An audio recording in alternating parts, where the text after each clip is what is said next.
Hi, everybody. Hello. Welcome to Super Breakfast Friends Club. Bye. You know, sometimes you leave that gap open for me, and I never expect it. I never expect you to give me the freedom to make fools of us both. I love it. You shouldn't. Why? It's a darn fool thing to do. Listen, sometimes I just want to hand you the football and see what you do with it. You know I'm just gonna chew it up. Well, most of the time, what happens is I hand you the football, and you, or what I do is I put it on the ground near you, and you just kind of like stare at me, not sure if you're allowed to pick it up or not, and then very slowly walk towards it, staring at me the whole time. Yeah, because I don't trust it. I know as soon as I open my mouth, that's when the garbage will flow forth from yours. Oh, I see. This is a show that we do where we talk about TV shows based on video games. It's episode 91. Ew. But I just thought I would reiterate that in case you didn't know yet. I didn't know. That it was episode 91 or what the show was about? Both. Okay. Well, I guess the show's really about all kinds of things. I'm Mike. I'm not. I don't know why I've decided to treat this as an introductory episode. Yeah, I'm still not used to any time you actually introduce yourself. Anytime I try and be professional about it. No, that's never happened on this show. That's not what this is. That's not what we come here to do. What we do come here to do is listen to the theme song.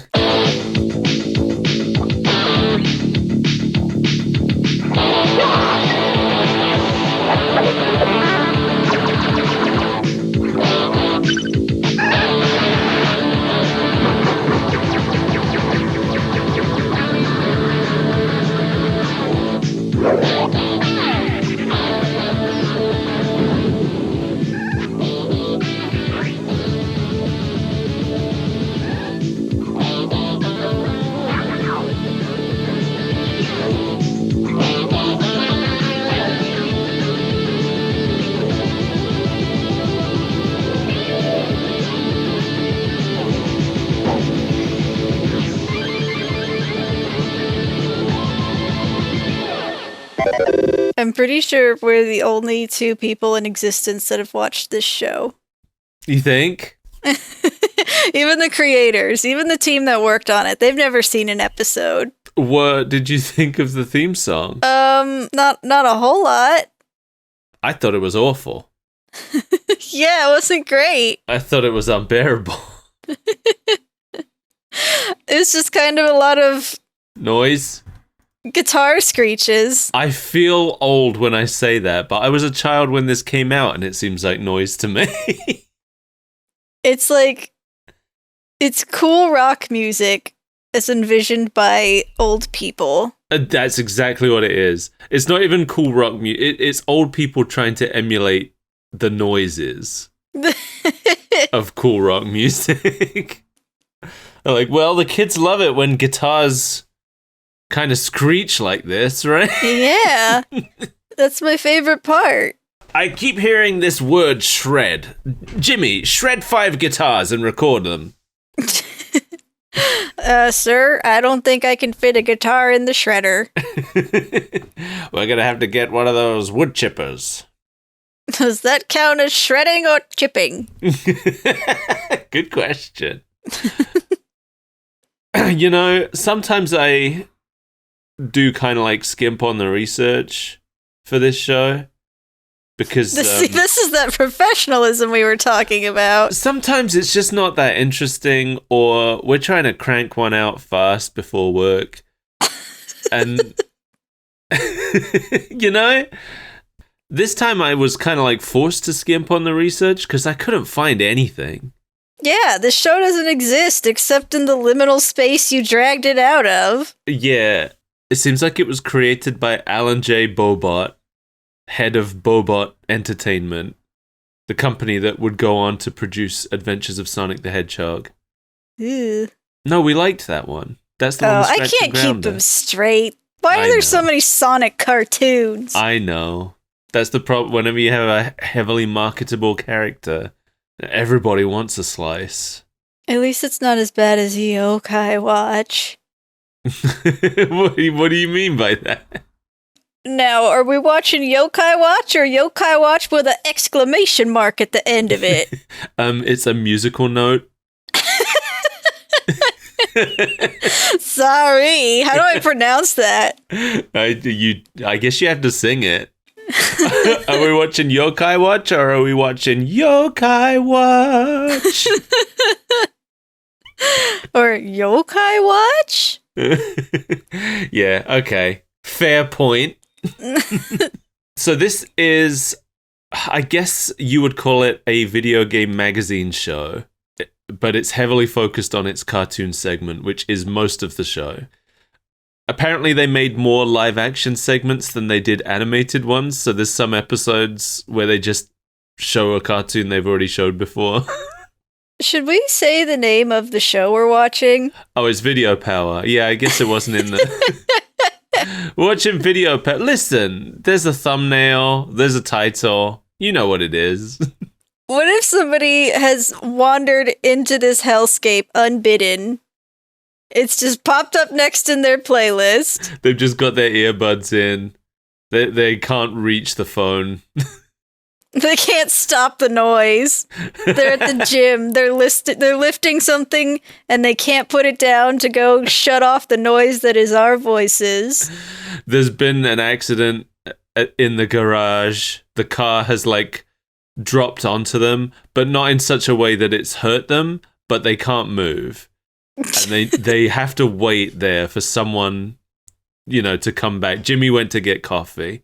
They have to wait for him to come back so that he'll, see that they're stuck and help them up. And until then, they just gotta listen to whatever comes up on Audible. And it's us. It's a fate worse than death. Sorry, Frank. I hope Jimmy comes back soon. Real soon. For your sake and ours. Imagine if you're just tuning into this show for the cartoon, which you probably are because it's most of the show, and then you get faked out with a cartoon you've already seen before, but with new live action segments. Yeah, that is a bit of a conundrum, isn't it? Bit weird. It's a bit of a weird thing to do. Yeah. Just stop filming. You don't have to keep filming. Let that boy go. For season 2, apparently they dropped the cartoon entirely, and the show became a game show with contestants coming on to play video games. Oh. And then they repackaged the cartoons as a separate show. Do they not give us cheat codes anymore? I think they do, but they don't give us cartoons anymore. No. How am I going to get my Kwirk fix? Well, he had his own. This is the thing, well, I'll get to it, but I found some stuff that confused the hell out of me, and I found no answers. So it looks like they wanted to make a Captain N style show, but the only company that they were able to make a deal with for that was Acclaim. Acclaim. Yeah, who don't have the most interesting lineup of characters. I'm sorry, are you referring to the team of a monster truck, a basketball player, and a tomato? Yeah, all of these characters come from games that Acclaim published, but in some cases they only published ports of the game or regional releases of the game. I think there's only 2 of them where they actually published the original version of the game. Oh no. I don't know when this aired. This is the first time I haven't been able to find a solid date for when it first aired. Yeah. I can't even get a straight answer on the year it first aired.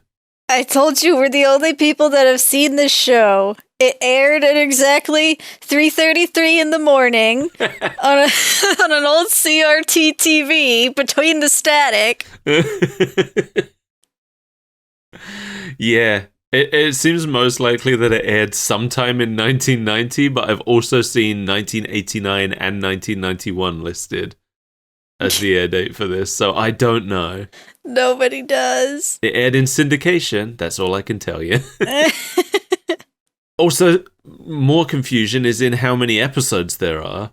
Yeah? So, it seems like they made 33 episodes for season 1. 26 of those episodes have unique animated segments, and then the rest are repeats. Uh-huh. Wikipedia lists a second season of the cartoon specifically, with 9 episodes. And I thought for sure, like, that can't be real. That's like how IMDb has a third season of Pac-Man listed, which isn't real. It's just all made up, fan-made titles. That no one can delete. Yeah. But I actually managed to find one of these episodes, and it's actually a full half-hour Power Team episode. Ooh. It, like, actually fills up the full half hour without leaving any space for a live-action segment. So it seems like season 2, it sounds like it only had 9 episodes, but it seems like they were half-hour episodes, unlike the 15-minute episodes season 1 got. Right. So I managed to find one of them and looked at it, and the description of it was uploaded in 2022, and in the description, the person who uploaded it was saying that up until his upload, it had been lost media. So interesting. Yeah, where did he get it?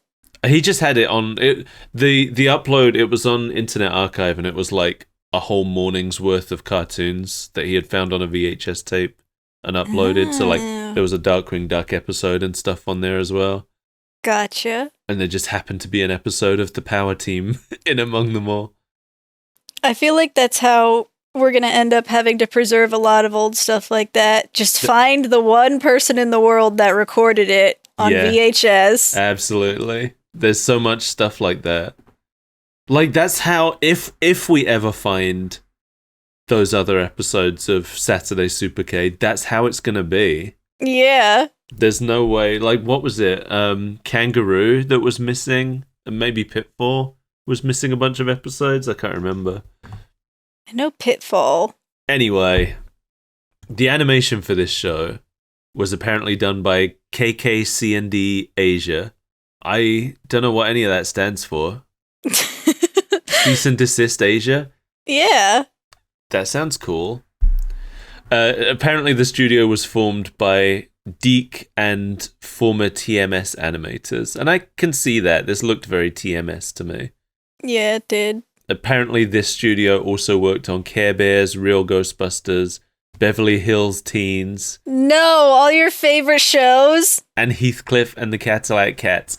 Yeah, these are all shows I love, at least visually. I still, every now and then I go back and I look at the opening to Care Bears and I'm like, man, this aesthetic is just perfect. Don't act like you don't still love the show. I haven't watched it. I've only ever seen, I think, 1 episode of it in my life. At least that I remember. And that's because I had that episode on VHS because the tape came with my Care Bear. It's the price you had to pay to get the Care Bear. Yeah. Well, let's talk about the show for real, shall we? Let's get this out of the way. So we immediately open with Johnny Arcade skateboarding into the set. Because, of course, he's skateboarding into the set. I was real worried it was going to be this dark the whole time. Yeah, I was worried that it was like a bad recording. I didn't think it was a bad recording. I thought it was just bad filming. But lucky for us, he finds a giant light switch. Yeah, I love it's like the whole set is a Taco Bell nightmare. That's exactly what it is. And you know I'm into that. But the light switch is like a giant crank attached to like 5 cogwheels that he has to turn. To power up his Cool Kid Arcade. And he does it, and then he says, now that's video power. And I'm like, Johnny, I think that's clockwork, actually. Johnny, are you in a Victorian steampunk era? Victorian steampunk Taco Bell? Does your hat produce steam?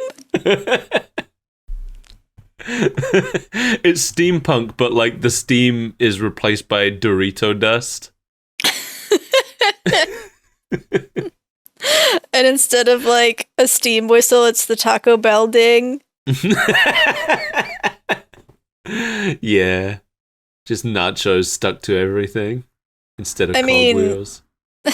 Oh, I thought you meant like the game system or the controllers. It's like, yeah, that's how you be a gamer. Why are you going to be a gamer if you're not going to be surrounded by nachos all the time? So that's the perk of the job. Mel, I'm going to scandalize you a little bit here. No, don't. So I want you to be sitting down when I give you this news. I'm laying down. Is that okay? Yeah, that might be better. Johnny Arcade is not his real name. Who is this imposter? This is Stevie Paskowski. Paskowski? Yeah. His name's not even Johnny. Next, you're going to tell me that all of the actors in all of the movies are using fake names? This one's funny because this one, it wants to present this as this, like, relatable real boy. And he's just the host. But his last name is Arcade? I feel like usually when someone's just the host of a show like this, they usually use their real name. But he's called Johnny Arcade. Like, he is the host, but he's the host of a cool 90s video game show. Like, even the guy who hosted Carmen Sandiego was using his real name. And he was playing a detective. Yeah, but this... This is different. You're going to tell me that we're going to have Steve Paskowski skateboard into this room? Stevie, thank you very much. Whatever. Stivi. Oh. Yeah. That's a way to spell it. Yeah. I think he's like been shipped in straight from Eastern Europe for this. Yeah, they had to special order him. Special order an Arcade Boy. You wouldn't know it. He seems American, but now I don't trust him. That's why they had to call him Johnny Arcade. Like, because you and the other little children like you. No, because I'm not American, so it wouldn't have bothered me. But all the Americans are going to be like, Paskowski? Why can't he have an American name? I'm sorry, but of the two of us, who immediately assumed that he had been flown in from Eastern Europe? I'm trying to put myself in the shoes of 80s American parents who are all like Red Scare addled. It's a little boy in a video game show. Oh, please. Don't pretend like America hasn't freaked out over Les. Oh, I'm not going to say that we haven't. You weren't even allowed onigiri. So? That's different. It was food, and nobody has seen it before in their lives. Anyway, yeah, Stevie is still acting to this day. He is known for playing Pete McGonagall in Brotherhood, Willie G in Third Watch, the Slav in Big Dogs, and he appeared in Agents of S.H.I.E.L.D. as well. Oh, good for him. Yeah, he's doing it. Do you think he still skateboards to work? Yeah, I hope so. Do you think people still call him Johnny Arcade?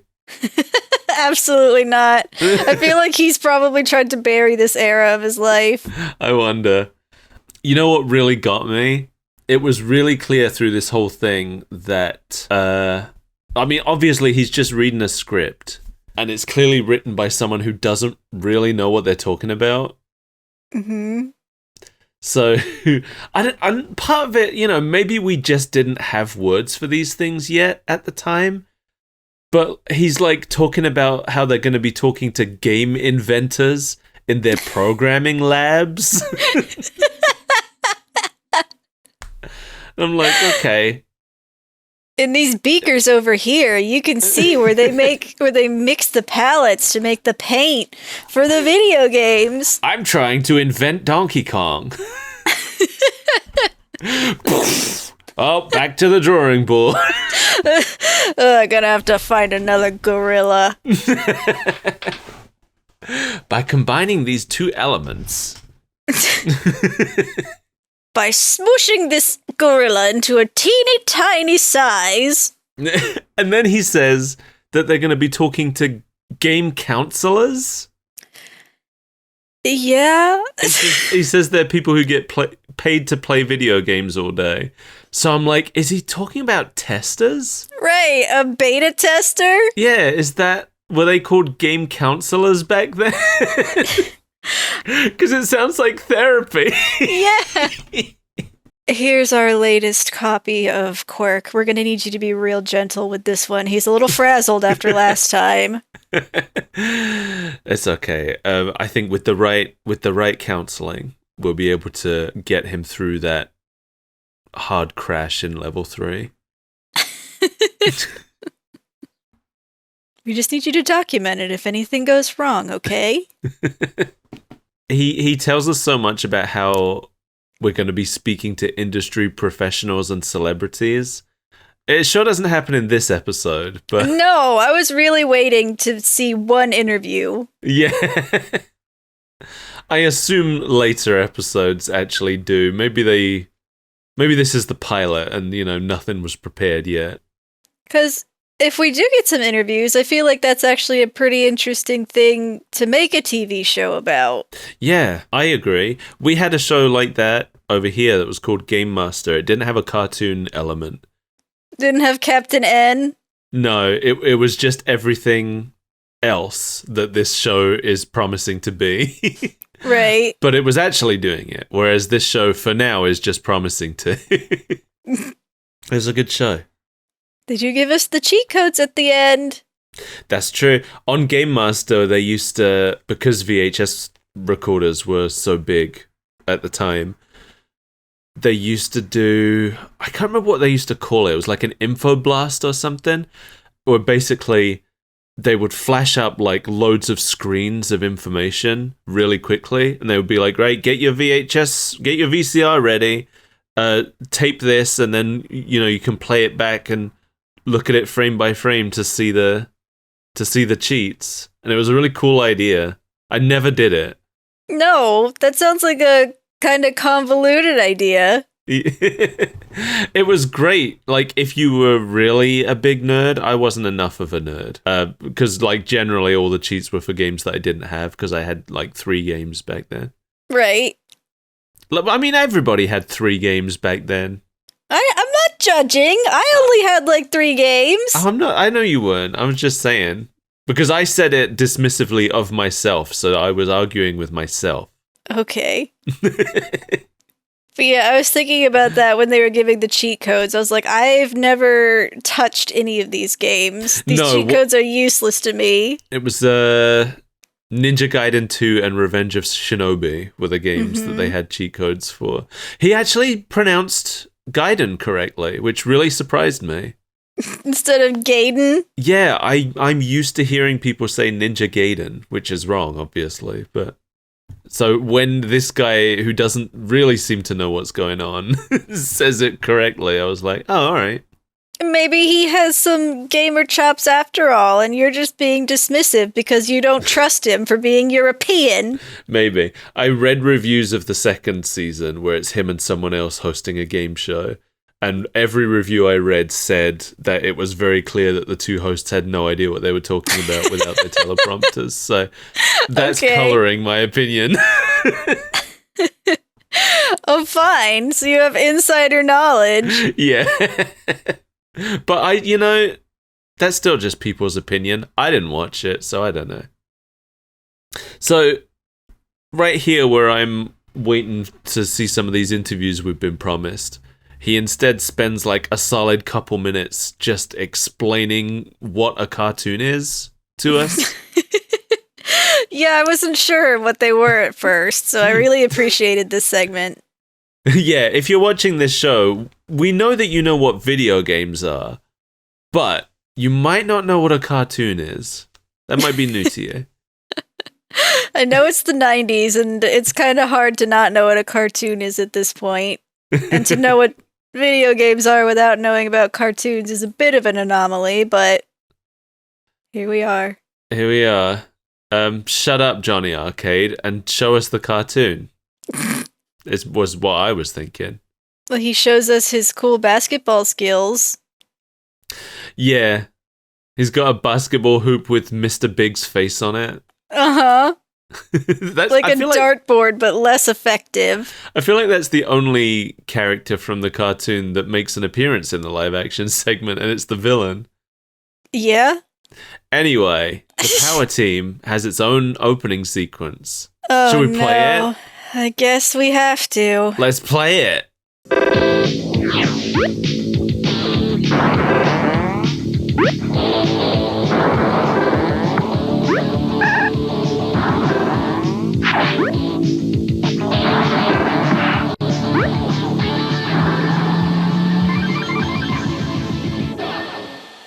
It's bad.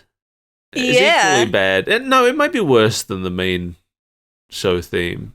I mean, it's as bad as the animation scene where it's just him looping. It's the same looping animation for every single character that comes out of this. Yeah, it's just Johnny Arcade. He's like leaning into the screen and then he leans out as the character leaps out.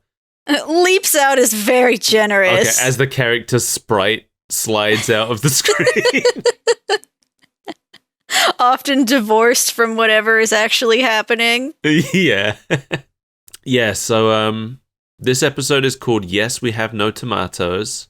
Or Tomatoes. Oh, yeah, you better be careful. It's written by Jack Oleska, who wrote for Care Bears, for the Mario Super Show, and for Beverly Hills Teens. Oh my god, those teens! I think that's the last time they'll be mentioned today. Today. You'll find any excuse you can to bring them back, though. We meet some truck drivers, who seem like nice enough guys. Yeah, they're just working their 9 to 5 in the dead of night. Driving the tomatoes around at midnight, as you do. Yeah, they've got to get to where are they? New York? I don't know. Who cares? I need to know. Probably, I'm going to say pretty much everything is set in California or Oregon. Oregon? Yeah, because that's where that's where all the writers in California grew up. So, it's a thing. Okay. The Simpsons is probably set in Oregon. If it's set anywhere, it's set in Oregon. I thought there was a canonical location for what state the Simpsons lived Oregon in. is the best match. Because that's what Springfield is like based on. It's based on Matt Groening's hometown in Oregon. Mm-hmm. They have made sure never to say where it is, and anytime they've like revealed a location, they've made sure it doesn't make any sense. Okay. Like there's, I think it's maybe in the movie they talk about the 5 states that border Springfield, and they're all states that are nowhere near each other. Anyway. This person is making a case for them living in Springfield, Virginia. Oh, yeah. Whatever. Probably a Virginian. Yeah, that's exactly what I was going to say. No, I think if it's anywhere, it's probably Oregon, because that's what it's based on. But right. Yeah, I just feel like anytime something that comes out of Hollywood doesn't say explicitly where it's based, it's usually either California or Oregon that it's taking place in. California. Because if it's anywhere else, they say that, usually. I guess it took Bob's Burgers a long time to say it was New Jersey. Anyway.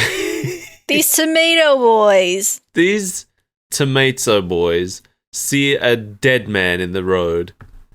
He's not dead, he's just injured. He's not even injured. We don't know that yet. All right, Spoiler alert. They get out to check on him. Because there's a motorbike lying in the road and a guy lying next to it. Yeah, he's had a bit of a topple. And these are decent people, so they're like, oh no, let's make sure he's okay. And he's fine. He just kind of sits up and he's like, yeah, I'm okay. But we're going to steal your tomatoes now. For some reason. Anyway, here's my boss coming with his laser gun car.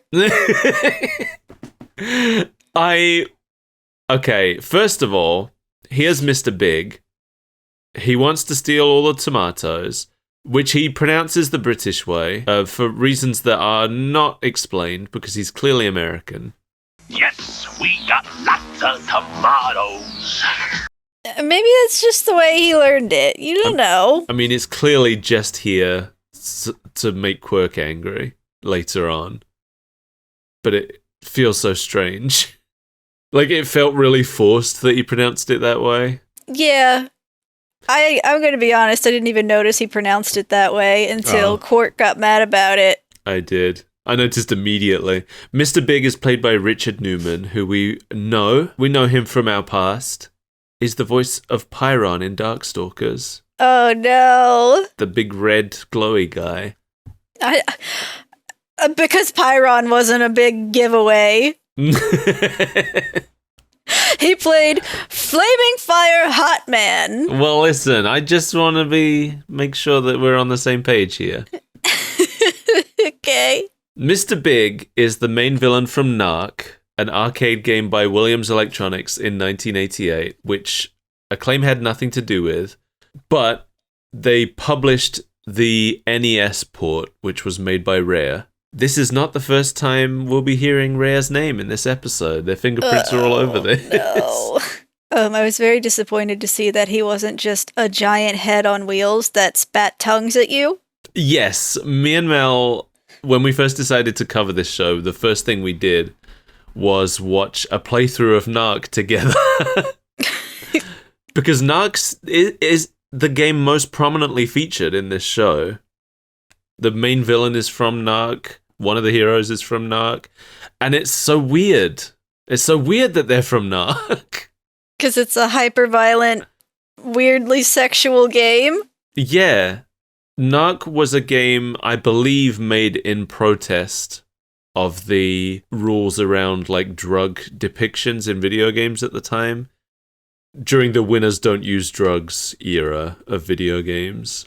And I guess the statement they were making was like, why are we policing drugs so hard, but we can have all this violence and sex and stuff? And I get it. That's a good statement.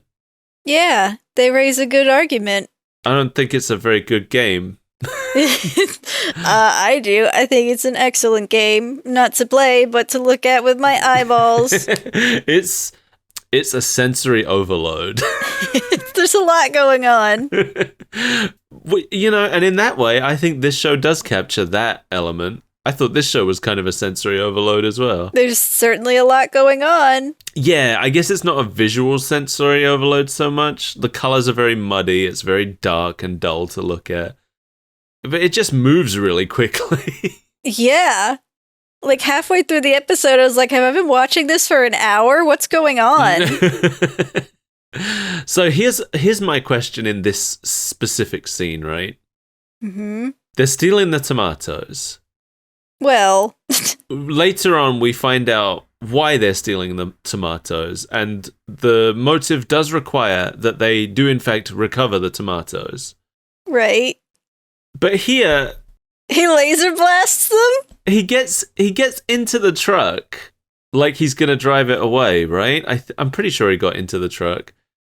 But then he just has his henchmen, like, fly up in a helicopter and shoot all the tomatoes. Yeah. And I don't know why. So, clearly, it's not so much that they need every single tomato. It's just they need to be the only ones with tomatoes, you know? Oh, I see. For their tomato cartel. So they can destroy some of them. Yes. So they're like, all right, these ones we got to take. But, you know, do you want to use the helicopter? We only have the budget for one helicopter scene. So go nuts. Yeah, coincidentally, there's another tomato truck right behind you guys. So we'll just go hit them up. We just wanted to use the helicopter. It's not going to show up again, so... It's really just for Joe. It makes him so happy. Yeah, the henchmen's names were, what, Joe and Spike? Yeah. I don't know who played them. It wasn't listed anywhere. That's rude. I had a hard enough time finding the main cast. Because all the actors are listed on IMDb, but none of them are listed with which character they played. Right. So I had to like go digging. I had to go digging in the bowels of the internet to find out who played who. Because we're the only ones that have watched this show. Definitely there aren't many people who cared about this show, is what I picked up. Because usually even the most obscure of shows, you can find someone who's documented it. You can find one mansion site out there. Yeah. So the power team are hiding in a tomato shipment in the back of the Bigfoot monster truck. There's no real like lead-in or explanation for this. No, this is just a plan that's already been in progress, and we just join them. Yeah. I was, like, in the beginning, I was so confused about who was talking, even. Yeah, I thought it was the truck itself. Yeah, I thought the truck had the, like, teenage boy voice. The Icarus like, half the voice? scene. Yeah. The, like, cracking... the cracking, squeaky teen voice. Without tomatoes, there's no tomato sauce. And without tomato sauce, there's no pizza. Yeah. But it turns out that's Johnny Arcade. He's Oh. That's his voice, but he's not here. He sounds exactly like Kid Icarus. The animated version of Johnny Arcade is played by Jason Mikas, who was the voice of Bucky O'Hare. He played Zack in Dragon Tales, and he played Slugloaf, the school bully, in the animated Sabrina series. Slugloaf. Yeah, that's his name. When we finally do see Johnny, at first I thought he was sitting in the driver's seat, but eventually I realized he's just sitting at home with a controller watching this all play out on his TV screen. I'm going to be honest, I didn't pick up on that at all. I'm so confused by it because it's as though he's playing the video game, but they're not in a video game right now. They're in the real world. Right. But he is able to view them as though it was a video game and I guess control something because he was using a controller. Maybe it's just like, he's just holding it to feel like he's involved, you know? Maybe. It's Metal Gear Solid and he's in a really long cutscene. He might as well just be in Bigfoot's driver's seat. Yeah, why is he not? I don't know. It's Johnny Arcade. We got to know that he's plays video games, boy. He's a little boy. He cannot drive the monster truck. Even though the monster truck can drive itself. It's so strange to me that they have inserted Johnny Arcade from the live action segment into the animated segment, but they've hired a new voice actor. Yeah, that's bizarre. Just make it a different character or just don't put him in at all. There really is no need for him to be there. No, he doesn't do anything. All he does is have a dad. Yeah, no, I don't even know if that's actually his dad. I think that might be a pizzeria owner whose name is Pops. Oh. I'm unclear on it though, so because nothing in this show is explained. No. Anyway, Bigfoot is played by John Novak, who is known for playing James O'Banion in Legends of the Fall, Travis McQueen in Born Free, Kubota in Ghost in the Shell, and Uzumi in Mobile Suit Gundam Seed. It took me ages to realize Bigfoot was actually talking. Yeah, I figured that part out. Okay, Bigfoot is from the 1989 game Bigfoot by Beam Software, which was an Australian studio that mostly did licensed games. But we may know them as the people who made Radical Rex. I don't know them at all. You don't know Radical Rex? No. Oh, we're going to have a Radical Rex experience together, you and me. I don't consent to that. Do you know Mech Warrior? They made that too. No. Okay. Well, anyway, the game was published by Acclaim, which is why Bigfoot is here. Gotcha. But Bigfoot is based on and looks the same as the real-life first ever monster truck, which was also named Bigfoot. So I'm wondering if there was like a separate licensing deal that they had to make for this. Maybe. Because like monster trucks hadn't been around for that long. They'd been around for like maybe a decade when this show came out. Bigfoot the monster truck wasn't in the public domain yet. It shouldn't have been. I don't really know how it works when it comes to cars, but I feel like someone probably owns the rights to Bigfoot. Because they they have like a distinct image and name and personality. Yeah. Then we've got Tyrone, played by Lee Jeffrey, who's known for being Redwing in Battlestar Galactica, and Sir Breeze and Sir Wally in King Arthur and the Knights of Justice, which seems to be a King Arthur show set in an American high school. Cool. So Tyrone is from the game Arch Rivals, which is a basketball game that Midway made in 1989. This is another one where like the original game had nothing to do with Acclaim, but Right. Rare made a port for the NES, and Acclaim published that. So Why are you doing this to us, Rare? yeah, I know. Rare are all over these games. The thing that made Arch Rivals interesting, apparently, is that it was a basketball game that was fairly standard, except that you were allowed and encouraged to punch other players. And encouraged. Yeah. I'm not sure why they chose Tyrone from it, because he doesn't look like this in the game. In the game, he's bald. They gave hair to him for the show. Okay. But then there's other characters who already had hair, and one of them has like a green mohawk, and his name is Mohawk, and he's like the most prominent one on the box art. We can't have two green mohawk people. That's true. They did have another green mohawk. Yeah, and it looks exactly the same now that I think about it. But maybe they could have bonded over that. Pfft, no, that'd be confusing. I wouldn't be able to tell them apart. Yeah. Well, that brings us to Kwirk, our other green mohawk character. Kwirk is played by Terry Klassen, a voice that we know. Oh, yeah? This is Cutman from Mega Man. Yeah. Cutman's here to take his cut. He'll make paper dolls out of them. Good. So Kwirk is a tomato. I can't stress that enough. You can, but you could call him a tomato. Oh, sorry. Oh, God, he would have got so mad at me. Yeah. Yeah, he really doesn't like non-Americans. He just doesn't like the incorrect pronunciation of the word tomato. Well, he doesn't like it pronounced any way that's not American. If you're gonna dilute that down into some veiled racism, that sounds like a you problem. Well, it's funny because Kwirk is from a Japanese game, but he did not appear in the Japanese game.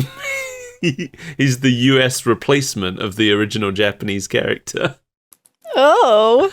So Kwirk is from a self-titled Game Boy game, originally made by Atlas in 1989. Atlas are the studio that would go on to, I think they're best well known now for the Persona series. Yeah, that's what I know them for. So that's They made Kwirk? They made Kwirk. But in the Japanese version, Kwirk, first of all, the game was called Puzzle Boy. Okay. It will have been one of the earliest Game Boy releases, so I'm assuming that it was just trying to convey that it's a puzzle game on the Game Boy. But Kwirk was actually a potato. Oh. You can't market a potato. Tomatoes are so much more friendly. And his name was Spud in Japan. Spud.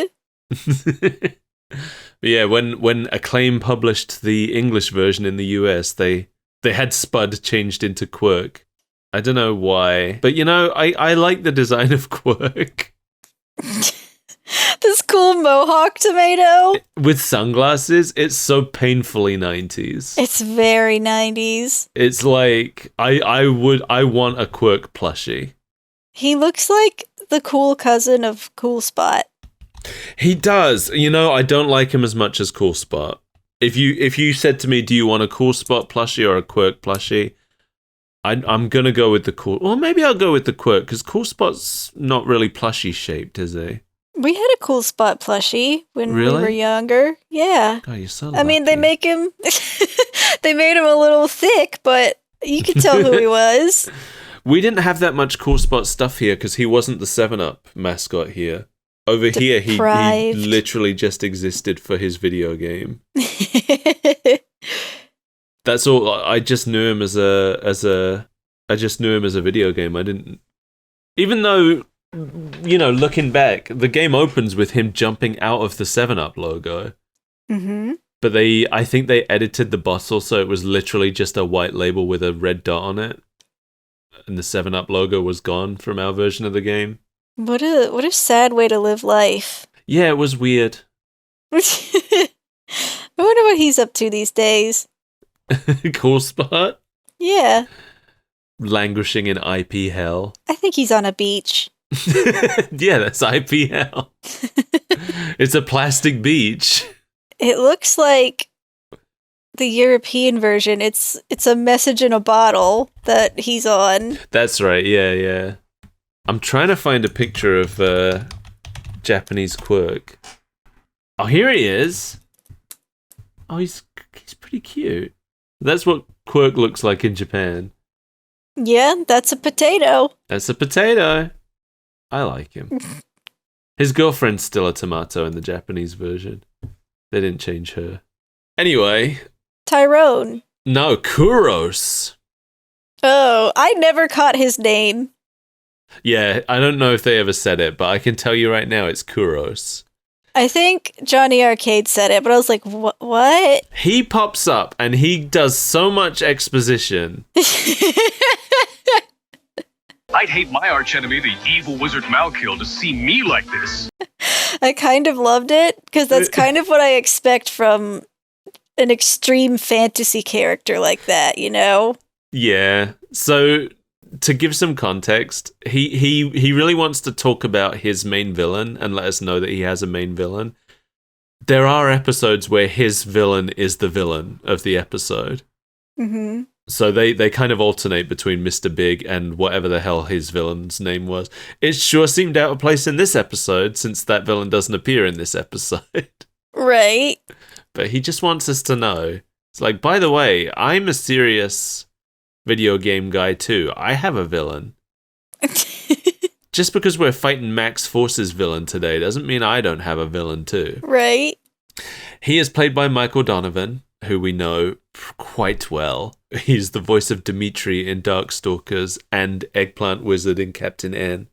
Eggplant Wizard. Yeah, so those are old friends of ours. Kuros comes from Wizards and Warriors, which is a game that was originally by Rare. They didn't just do a port this time. This is actually one of Rare's games. Oh. Can you believe it? No, I can't actually. Doesn't sound like that's a thing that they've been doing. It was still published by Acclaim in 1987, which I think makes this the oldest game that's represented here. Oh. In the game, Kuros is like a standard suit of armor knight. In this show, he's He-Man. Yeah, he's a barbarian. He's definitely He-Man. It does match the box art for the game, apparently. They put a barbarian on the cover of the game, despite the fact that you actually play the game as like a King Arthur knight. Weird. It is a bit weird. And then we have Max Force, who is chastising them for not taking it too seriously. I guess he's the boss of the power team. Yeah. He seems to be the boring one. He's played by Dale Wilson, who we know as the voice of Bigfoot, but not this Bigfoot. We know him as the Bigfoot in Darkstalkers. Oh, okay. Forgot that he ever had a voice. Yeah, very briefly. I'm sure at some point we'll go back and get a better look at Darkstalkers Bigfoot. He's called Sasquatch in the game, I'm pretty sure. I'm pretty sure he was only called Bigfoot in that show. So Max Force is the main character of Narc. He doesn't really look like the main character of Narc. He looks a bit more like a generic policeman in this. Yeah. He seems a lot more level-headed in this show than he was in the game, too. You mean just because he's not running around dual-wielding assault rifles and blasting everyone to hell? Yeah, that's one reason. There's no point in this show where someone says, I give up, and then gets blown to smithereens. Listen, when you're approached by that many flashers in trench coats in one day, you might be doing something crazy too. Yeah, that's true. When you're taking all the drugs so that you can do the drugs yourself, Sometimes you don't know what's what anymore. I just love that the barbarian muscle man and the cop are like the least effective members of this team. Yeah. The cop has some crazy tricks, though. He does, but you know who else does? Tyrone's trained basketball. Oh my god, yeah. His basketball does all the work. I think Tyrone's basketball is the real powerhouse of this team, because Tyrone just kind of lets it do its thing. He just kind of throws it at him, and then it becomes sentient. I don't know if even, like, there was one time where I'm pretty sure all he did was spin it on his finger, and then it was just like, all right, and just went off on its own and did everything. I understand what you want me to do. Bye. Because if I was setting up a team, like a ragtag team of video game guys, of these characters, Tyrone is probably my last pick. Right. Because I'm like, I don't know if I need a basketball kid to fight these gun-wielding, missile-launching gangsters. Turns out he's OP. Turns out he's the best one, yeah. The meta's full of Tyrone. Only newbies pick Max Force. Yeah, he's low tier. C tier. We're gonna do no items, tomato warehouse, Tyrone only. Final destination, tomato warehouse. So the gangsters are here setting up some cow props, and I really loved how precious they were being about this. Like, these cows have to be in the right spots to the inch. Well, if they're too far apart, they'll just speed through them. And if they're too close, they'll go around. Did they say that? No, they didn't. That's you, okay.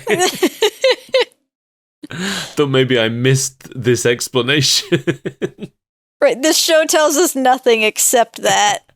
Well, that's the thing, like, the show really tells us nothing, but it did go out of its way to let us know about Kuros's mortal enemy, the wizard Malik, or whatever it was. It's incredible. I love that bit of oversharing. So Bigfoot and the gang pull up to the gangsters, and this is where Tyrone starts threatening Mr. Big with a basketball. They use so many video game phrases, but like not quite in ways that make any sense. No, like, I'll send you back to the warp zone. Like, why are 80s and 90s video game cartoons obsessed with warp zones? I know. Like, the only game I can think of that has warp zones is Super Mario Brothers. Right. But everything's a warp zone in these shows. You're gonna warp back to your spawn point as a couple of eyeballs. So the gangsters shoot lasers. Mr. Big's firing rockets. Yeah, he's got like a cigar that fires rockets or something. Yeah, I couldn't figure out what it was for a while, because he just like pulls it. It's a handheld thing, but he like pulls it out of his jacket and presses something and it fires a rocket. I think it was his cigar, but there are some scenes where he's got that in one hand and his cigar in the other hand. Right. It's a very confusing show. It's very confusing. I didn't know what was going on at any point. I actually have the note here, this fight is really hard to follow. I did notice that Mr. Big at some point throws a brick that just kind of transforms into a wall. Yeah, that was strange. Yeah, he calls it like his wall pack or something, his brick pack, I don't know. I've never seen that in a video game before. But Bigfoot did some Inspector Gadget shit. Apparently the Bigfoot truck can jump when it wants to. Yeah. Why is that the part that you don't quite understand? No, I loved that part. You misunderstand. That's the one thing I did understand that was happening in this fight. That's why I'm bringing it up. Because, like, there are so many parts where... So, Kuro stops the car with his bare hands, right? Yeah. And then Max Force makes the ground icy with some kind of ice-making ground gadget. Yeah, it looks like an inhaler that he just shoots at the ground. Yeah. And then, like, I don't know what happened, and all the gang are, like, surrendering now because Mr. Big has a grenade launcher that he's pointing at Bigfoot. And he says he's going to send them all back home. I guess he, like, has their game cartridges, and he's going to put them back in them. Very, very unclear. But now we get an ad for Club Mario, and I'm like, this looks better. This looks like a better version of the same show. Right, can we go to that instead? Yeah, it was like Mario cartoons, but with live action segments about video games, I guess. And I was like, yeah. With some real cool dudes. They looked cooler than Johnny Arcade, I gotta say. And they actually had guests. They weren't That's just true. promising them. And there was a scene of some kids skateboarding. That's Yeah. pretty radical. Yeah, I mean, we got that too, but I'm not convinced that Johnny Arcade had ever been on a skateboard before that day. Oh, I forgot that he showed up on a skateboard. He showed up on a skateboard. But he wasn't in a skate park. No. He only boarded like two feet. Yeah, then he got up and walked. Yeah, What kind of a radical teen is he? not very. He should have done an ollie into his chair.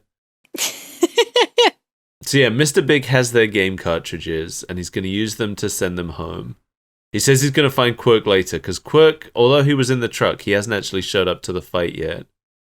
Yeah, I didn't even notice that Kwirk had completely disappeared until we find out he's the only one that's tailed him back to the warehouse. Well, that's later. We're not at that point yet. Oh. This part, I'm highly confused, because the reason they were all surrendering is because he was pointing a grenade launcher at Bigfoot, right? Right? He said he was going to blow up Bigfoot. But now Bigfoot's not there, and he's pointing the grenade launcher at the surrendering ones, and Bigfoot, like, drives in from the distance to bring Kwirk to the fight. Listen, it was like 30 seconds of commercials. You expect me to remember what was going on before that? I expect the people who made the show to, but I guess that's too much to ask. Yeah, this is where Kwirk is furious that Mr. Big doesn't pronounce tomatoes like an American would. I'm gonna find that little tomato Quirk.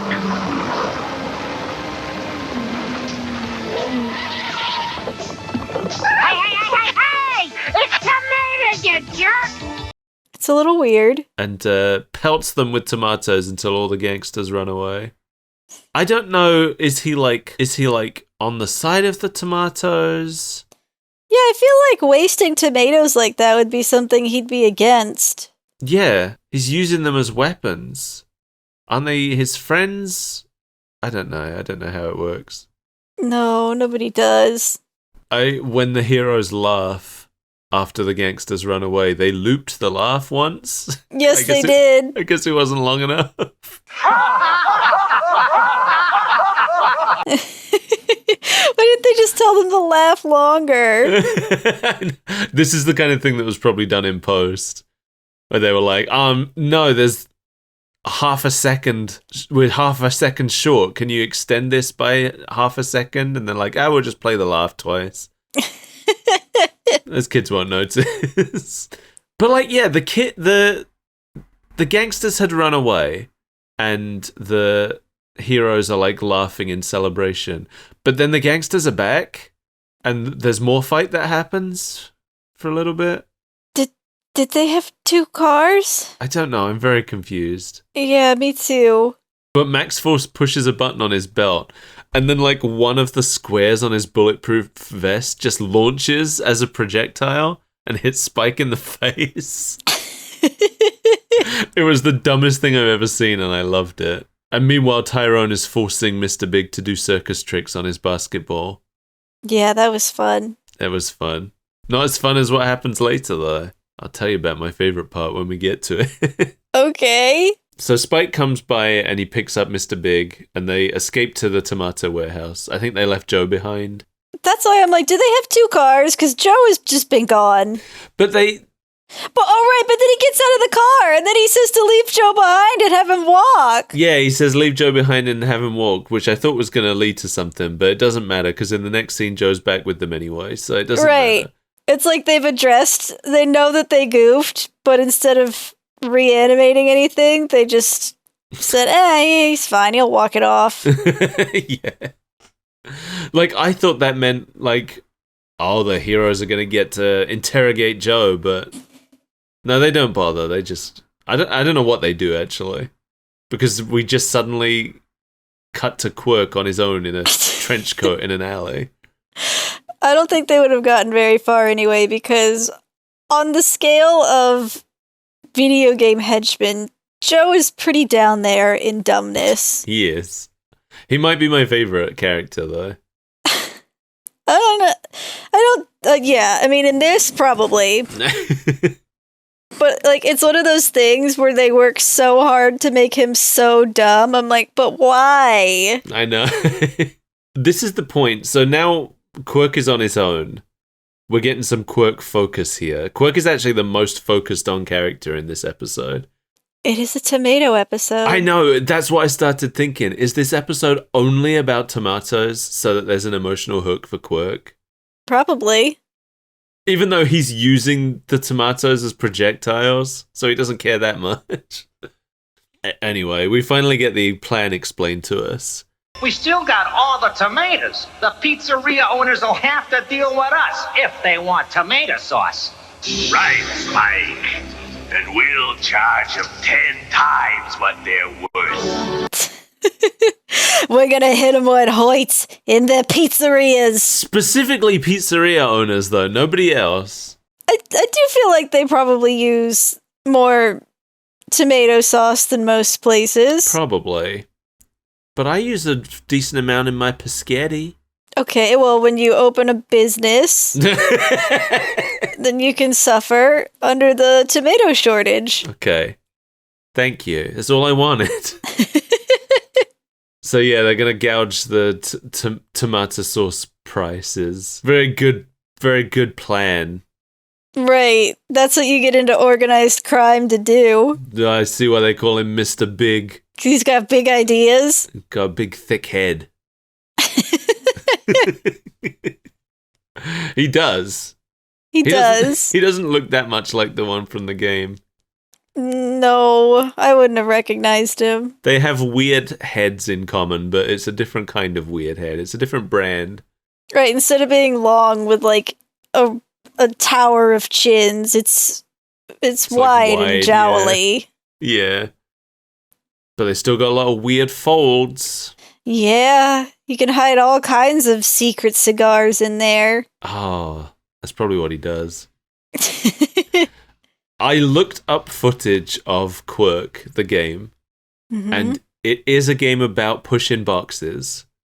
I had a feeling. Yeah, me too. That's why I looked it up. Because this scene is all about pushing boxes. Yeah. There don't seem to be any enemies in the game, though. It's just puzzles. The enemy is time. Because I was wondering if, like, do you drop boxes on people to slow them down, since he talks about doing that? But no, you just move them out of your way. Good video games. So Kwirk eventually gets hooked by a crane, and then we go back to see the others discussing the mission in their base. Johnny Arcade's regular-ass suburban house. Right, in his garage. Yeah, it's just so weird seeing these disparate heroes standing around in a regular suburban garage. It's like, you've got Tyrone, regular basketball guy, okay. Max Force, okay, a little overdressed for the occasion. Medieval barbarian. Man, I mean, they can't even fit the talking monster truck in here. I don't know where he is. He's just outside, honking to get in. We didn't talk about the fact that the monster truck speaks in like a southern, like a Texas accent. I'm not surprised about that, though. No, but, you know, we didn't mention it. Now we did. If I was the monster truck, I would have a southern accent. Did you notice how pained Johnny Arcade's voice sounded? It's all set. I talked with Pops. He told the plain wrap sauce makers he'd pay any price for tomato sauce. Yeah, because he sounds like Kid Icarus. Yeah, but That is a voice drenched in pain. it sounds like Kid Icarus after he's been doing it for like 2 years. He's getting that Marge voice. Yeah, exactly that. Yeah, so they go, I guess they found the warehouse. They go there, and this is where Pops enters the story. And yeah, when he first starts talking about Pops, I thought he was talking about his dad. Yeah. But then once we actually saw Pops and like heard what Pops does, I started thinking it was just a pizzeria owner named Pops. But maybe he does say my Pops at some point, now that I think about it. I could have sworn he said my Pops, but I might be misremembering it. I'm gonna check. I feel like we need to know that. Hold on, I'm right there. He just says Pops. Yes, okay, so it's inconclusive, huh? Right. Yeah, I don't know if this is supposed to be his dad or if it... When he first came in and said it, I definitely thought it was his dad. Right, because they're like back at his house, so it's like, I just talked to my dad. Yeah. Yeah, because he just says, I just talked to Pops, right? Yeah. It's sure... Because we're given no context that this is a pizza man until we get back to the warehouse. They just call him Pops. We've never met this character before, so we have no reference for who Pops might be. No. It's sprung on us that he's a pizza man. Yeah, it's not until we get to the warehouse and he's being sent in. He's been given a code word and sent in. They just treat him like he's just... Like we should know who he is. I know. Yeah, that's the note I have here. I thought it was his dad, but maybe just random pizza guy they know. That's what I've written. You're not on a fatherly basis with your local pizza man? I wish. I absolutely lost my mind. The biggest laugh I got in this whole episode is the way Pops delivers the code word. We gotta have tomatoes to make sauce for our pizzas. And lucky you, we got tomatoes. You also got trouble. Terribly. It's so funny though. To be fair, they completely missed it. Like, they weren't even paying attention the first time. I know, but like even the first time he says it, he's like, there's absolutely no subtlety to it. No. He's just like, this is my moment, I've been waiting for this. And the sentence is like, it doesn't even make sense. No, and there's nothing, the whole point of a code word is that the person overhearing it shouldn't think anything of it. Right. But they gave him a phrase that makes the gangsters immediately be like, what the hell are you talking about? What kind of trouble? I'm ready for some kinds of trouble. You're gonna have to be more specific. So the power team rush in, they do their power team things. I really enjoyed, I mean, it went on for too long, but that actually made it funnier to me. The way Mr. Big dances for like a full minute with a basketball where his head should be. Yeah, that was pretty stupid, but in the best possible way. Yeah, it was the kind of thing, the only reason it made me laugh is because it went on for the exact right amount of too long. Where you start to wonder if it's ever going to end. It's just a ploy to steal his weird grenade cigar, but the whole time we're just watching him dance around with a basketball for is a that head. what was happening? I didn't even notice anybody stealing. I was just so mesmerized by his dance. Like that was why he had the basketball head. So while he was distracted, Tyrone just snatched it out of his hand like candy from a baby. Didn't even see that. I didn't even see that happen. I was just watching him die. It looks like a grenade glued to a cigar. That makes it twice as powerful. I don't know what Joe's thing was. He's in the car and then he gets out of the car and says, I'm gonna mow these guys down. And then he gets back in the car and doesn't do it. That's how you can summarize this whole episode. Joe gets in the car, Joe gets out of the car. You're right. He does it so many times. I felt like the intention was that the garage door was gonna crush Joe's car when Bigfoot came in. But it doesn't. No. It's not there anymore, or it was never there, unclear. just kind of startles him enough that he forgets what he was doing. And he's still driving around later, so obviously it didn't fall down. Anyway, there's a whole lot of stuff going on. I couldn't pass most of it, if I'm being honest. Tyrone throws a basketball and unleashes the tomatoes. Yeah, that's the one note I do have here, is that Tyrone catches Mr. Big in a tidal wave of tomatoes. And at that point, Mr. Big is like, I give up, and he just leaves. Like, I don't feel like his plan was foiled in any meaningful way, but he's gone. And they don't feel a particular need to catch him. They just let him go. We don't even see him, like, getting out of the wave of tomatoes. He's just suddenly in the car, and he speeds off. Yeah. It does seem weird that they don't give chase. Aren't they trying to catch this man? I guess they're more interested in saving the tomatoes. I guess so. They've thwarted his tomato scheme. That's the job for the day. So Pops, who just seems to be a member of the gang now. I genuinely started wondering if Pops was like a character from a Burger Time style game that I'd just never heard of before. Because he's just here in the gang now. What else is he gonna do? Go home? Yeah. Why was he ever here? Because they asked him to be there. They created this whole Pizza Man character for this one scene, and they treated it like we're supposed to know who he is. It's an episode about tomatoes. There's only so much you can do. Well, Pops invites everyone back to his place for pizza, but Johnny's gonna have to catch up because he's got a live action segment to appear in first.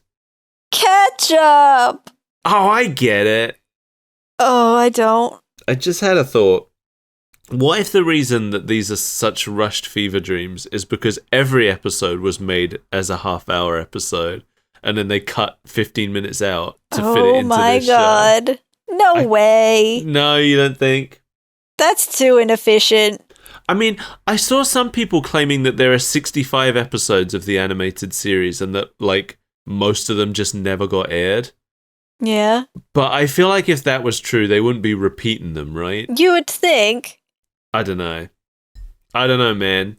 It's possible, I guess. Anything, like, I still barely believe this show exists. The internet barely believes this show exists. I've watched it and I'm still uncertain. Well, the animated segment is over, but the show isn't quite over yet. Now we gotta learn how to cheat. We gotta get the video power edge. Are you ready? I'm ready. Got your pen and paper ready to write down the tips? I'm on a computer. I think that's the next best thing. No, it's gonna take 2 hours to boot up. Oh, well then what am I recording with? It's gonna take 20 minutes to load up a TXT file. It's 1990, probably. Possibly 89. Maybe 91. Unclear. So I'm just talking into an actual recorder? Yeah, we're actually just in the room together, but we've never looked to our left to see each other. We're two people sitting in a circle somehow. Two people sitting in a circle? Yeah.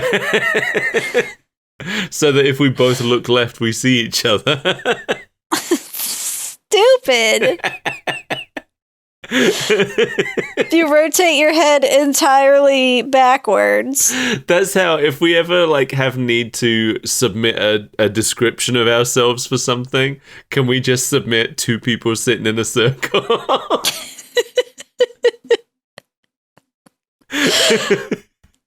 In what context would that ever occur? I don't know.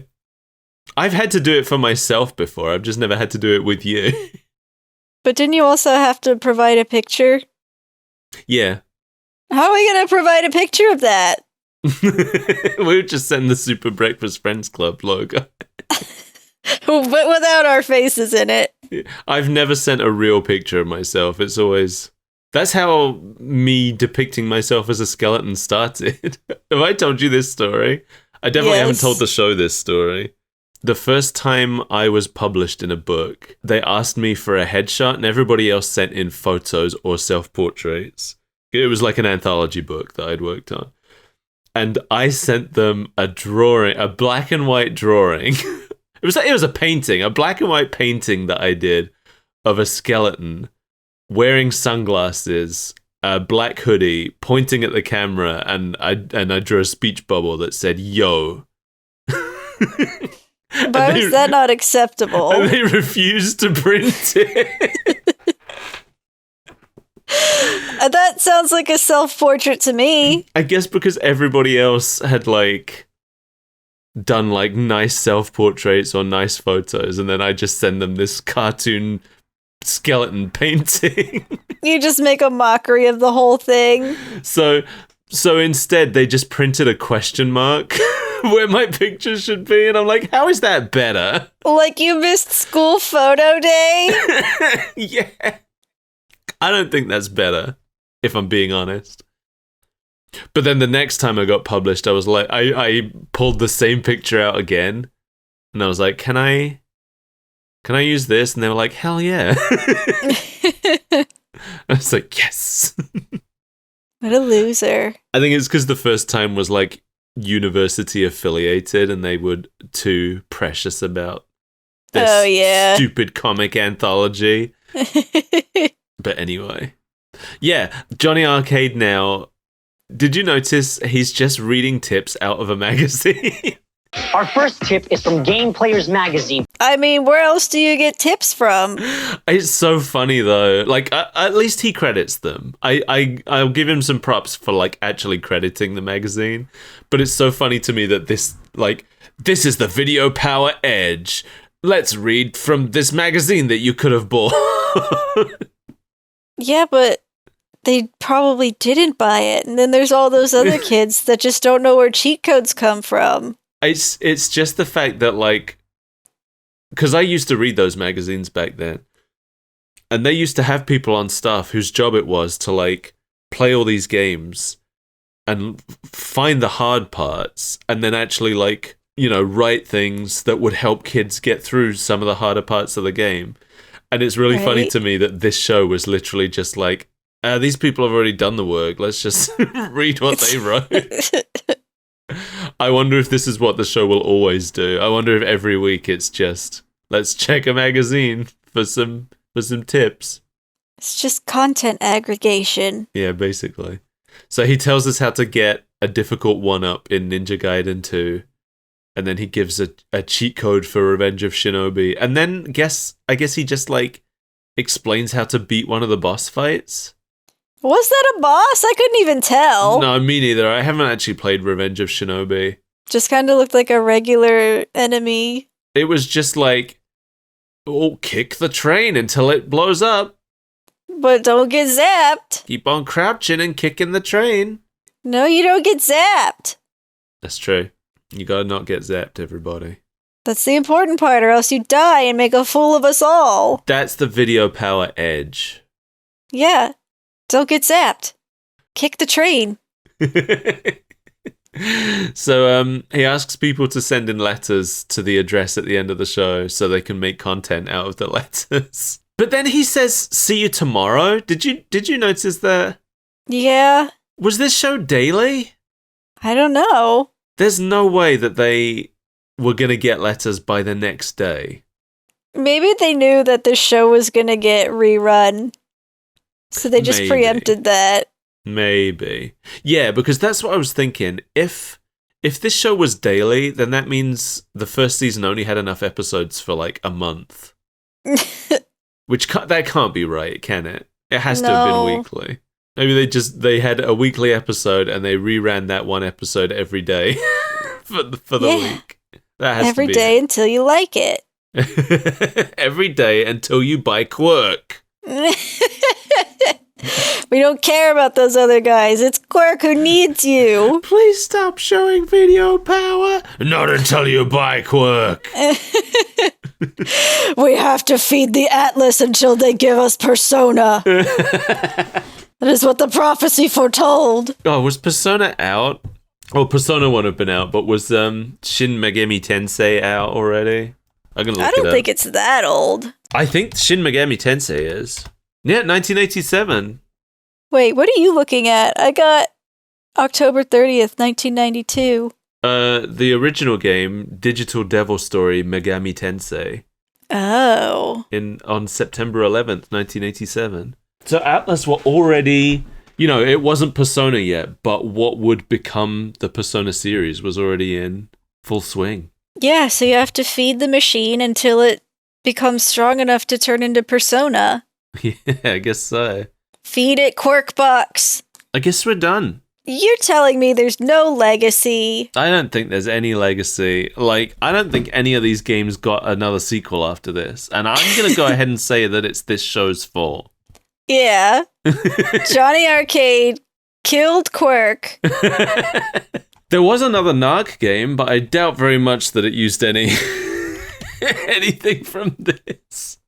You don't know. Maybe he has a basketball friend. That's true. I really don't know much about the 2005 Narc game, and there isn't much about it on the internet either. I would love it, though, if Acclaim... I don't think Acclaim still own any rights to most of this stuff. But if they did, and they wanted to make a reboot of Video Power... Sign us up! With more accurate versions of the characters... I'm going to go ahead and say that the only character in this show who was game accurate was Kwirk.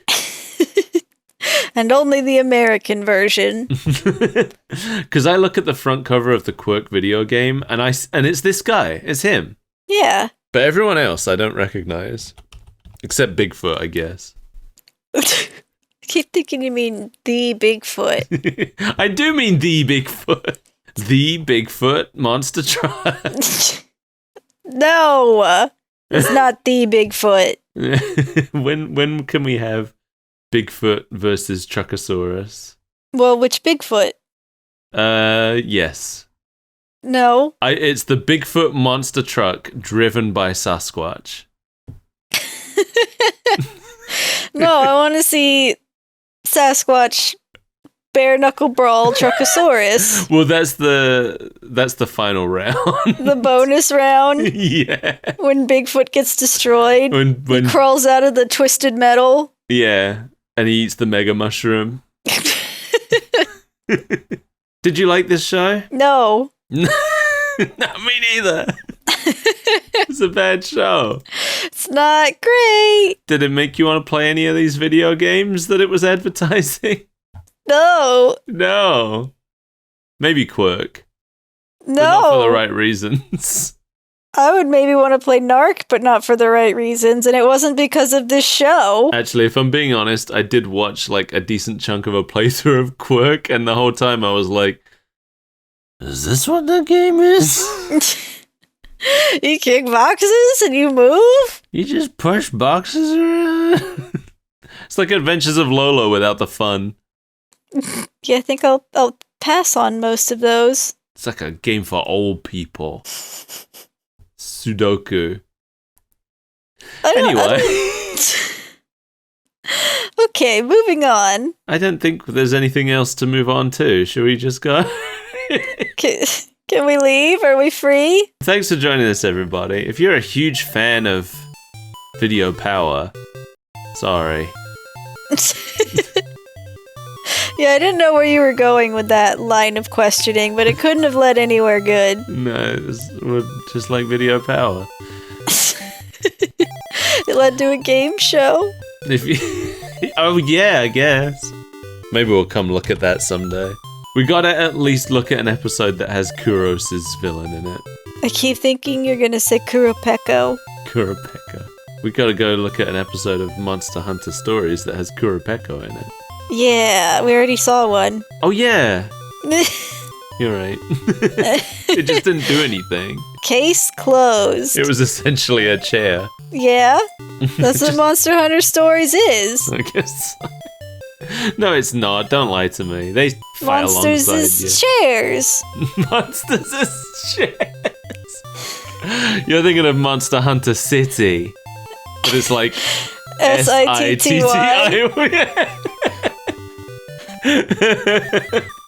You're stupid. You're stupid.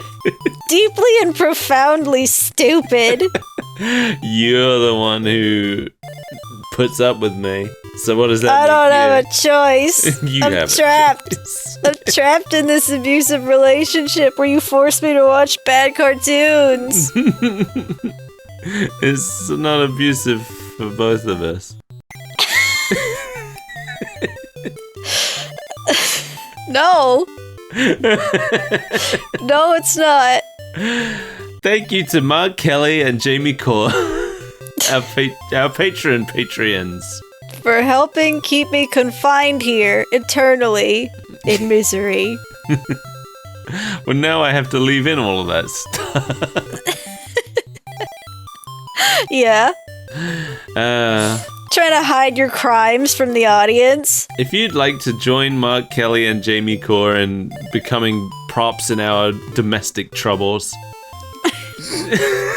you can go to patreon.com/superbreakfastfriendsclub and find yourself lost on the internet. Lost among the pages of pure nonsense. Coffee.com/superbreakfastfriendsclub. Those are some words I just said. Congratulations. You could go on Blue Sky and find me. My name's Skull Pirate Mike, and you can follow me to get updates about the show. Or you can just go on my profile and follow the feed about the show if you just want to hear about the show and not want to hear me talk about Sonic the Hedgehog. That's me. Sign me up for that one. That's too bad for you. You have to. Is there anything else? Be sure to drink your Ovaltine. I thought you were going to say drink your oatmeal. No, I don't like my oatmeal that soupy. No, me neither. I like it a little soupy. Me too. I like it a little more soupy than people tell you it should be. Yeah, well, people don't know shit about oatmeal. No, I agree. I need it to be like a solid liquid. What? You know, a solid liquid. Right, two people sitting in a circle eating solid liquids. Yeah, solid liquid snake. Bye!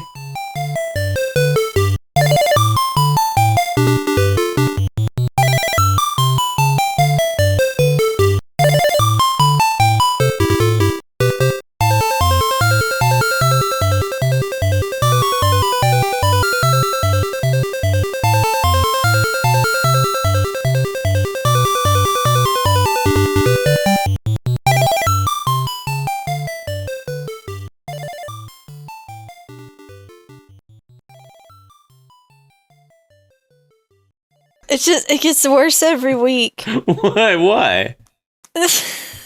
What's bad about it? The fact that it continues. You love it. Ugh. You wouldn't know what to do without it. I could continue binging the trash TV that I was watching while I did my chores. What were you watching without me? 90 Day Fiancé. Oh man, I would have watched that. Especially if Gordon Ramsay's deep into it. Why would Gordon Ramsay be in 90 Day Fiancé? I don't know. Maybe he's got some things to say about it. Maybe he just storms in one day. He's filming next door. What's it called? The Hell Truck? You know the one. Hell's Bells. No, his truck. Hell in a Cell. You know the truck. What do they call it? It's not Hell's Kitchen. Truckosaurus. No, Hell on Wheels. Hell on Wheels. That's the one. You know the truck that he keeps that. Yeah, I know the truck. In. All right, I wasn't sure if you knew the truck. I'm just giving you fake names. I know what the truck is. Maybe he parks it like at the wedding venue. And then he has all of the guests go into his cooking nightmare. What if they did a crossover episode? That would be weird and confusing. Where it's him catering the wedding for the 90 Day Fiancé. That would be weird. A lot of the weddings in this season are just kind of cobbled together. They had 90 days, but I've got just 90 minutes to make them the perfect meal for their wedding day. They may not be the perfect couple, but I'm gonna cook them the perfect dinner. I'd watch it. Yeah, it's because you have a crush on Gordon Ramsay. I You don't think have he a- smells good. No, everyone thinks he smells good. I want to know what he smells like. Why do they always comment on it? It either got to be really good or really bad because it's consistent. Really bad? No, they do always say it's good, don't they? Yeah. Nobody's ever once been like, ugh, Gordon, wash up. But it's consistent. That's the main compliment he always gets, and that he's tall. Right. He's tall and he smells good. Tall doesn't even count. Everyone's tall. Fuck off with that. Wow, your head is really far away from your feet. Congratulations. Wow. You'd do a lot of damage if you fell. When you get old and brittle, it's gonna suck for you. Your spine is gonna go to shit. Must be hard to find a bed you can fit in, loser. Or clothes you can wear, idiot. Alright, I'm gonna stop the recording.